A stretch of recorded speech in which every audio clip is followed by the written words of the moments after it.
চাঁদপুর মতলব উত্তরে জলবায়ু পরিবর্তন সচেতনতা কর্মসূচি উপলক্ষে দেওয়ালিকা ও প্রকাশ প্রতিযোগিতা আলোচনা সভা।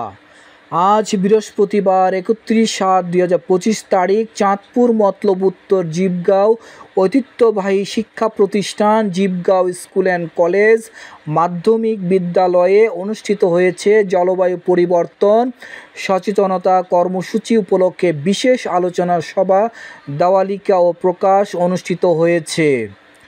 অনুষ্ঠানে উপস্থিত ছিলেন শিক্ষক শিক্ষার্থীরা। বক্তারা জলবায়ু পরিবর্তনের প্রভাব, পরিবেশ সংরক্ষণের গুরুত্ব এবং সচেতন নাগরিক গড়ে তোলার বিষয়ে মূল্যবান মতামত তুলে ধরেন। দেওয়ালিকা ও প্রকাশ প্রতিযোগিতায় অংশগ্রহণকারী শিক্ষার্থীরা জলবায়ু পরিবর্তনের ক্ষতিকর দিক, সমাধান ও করণীয় নিয়ে চমৎকারভাবে তাদের সৃজনশীল চিন্তা ও প্রতিভা উপস্থাপন করেন। বিদ্যালয়ের প্রধান শিক্ষক আলী হোসেন, সহকারী প্রধান শিক্ষক মোহাম্মদ বিল্লাল হোসেন অনুষ্ঠানের সমাপনী বক্তব্যে সকলকে ধন্যবাদ জানান এবং ভবিষ্যতেও এ ধরনের সচেতনতামূলক কর্মসূচির ধারাবাহিকতা বজায় রাখার প্রত্যয় ব্যক্ত করেন। Jibgaon general high school and কলেজের শিক্ষার্থীদের অংশগ্রহণে আজ জলবায়ু সচেতনতামূলক দেওয়ালিকা পত্রিকা প্রকাশিত হতে যাচ্ছে। এই দেওয়ালিকা পত্রিকা প্রকাশনার জন্য আমরা বিগত 15 দিন পূর্বে একটি দেওয়ালিকা কমিটি গঠন করে দিয়েছিলাম। তারা 15 দিন দীর্ঘ পরিশ্রমের মাধ্যমে, অক্লান্ত পরিশ্রমের মাধ্যমে আমাদের অত্র প্রতিষ্ঠানের সহকারী শিক্ষক জনাব মোহাম্মদ সোহেল রানা স্যারের সহযোগিতায় এবং অন্যান্য শিক্ষকদের সহযোগিতায় তারা অনেক কাজ করেছে এই ব্যাপারে। এটার প্রতিফলন আজকে আমরা ঘটাতে যাচ্ছি।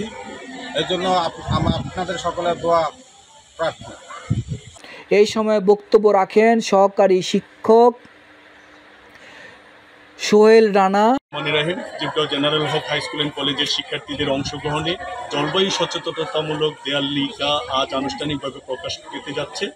এই দেয়াল পত্রিকা প্রকাশের লক্ষ্যে আমাদের সহকারী প্রধান শিক্ষক এবং প্রধান শিক্ষকের নেতৃত্বে একটি দেয়ালিকা প্রকাশনা কমিটি গত 15 দিন আগে গঠন করা হয়েছিল। সেই কমিটির নেতৃত্বে দীর্ঘ 15 দিন ধরে আমাদের এই ক্ষুদে শিক্ষার্থীরা নিরলস পরিশ্রম করে এই দেয়ালিকা প্রস্তুত করেছে। আজ সেই দেয়াল পত্রিকা আনুষ্ঠানিকভাবে প্রকাশ পেতে যাচ্ছে।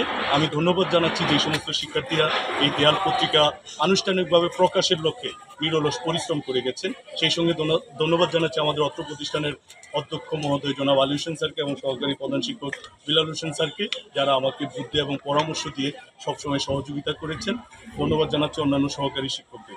সহকারী শিক্ষক আবুল কাশেম, সহকারী শিক্ষক সোহেল দেওয়ান, সহকারী শিক্ষক দেওয়ার হোসেন সহ শিক্ষক শিক্ষার্থীরা।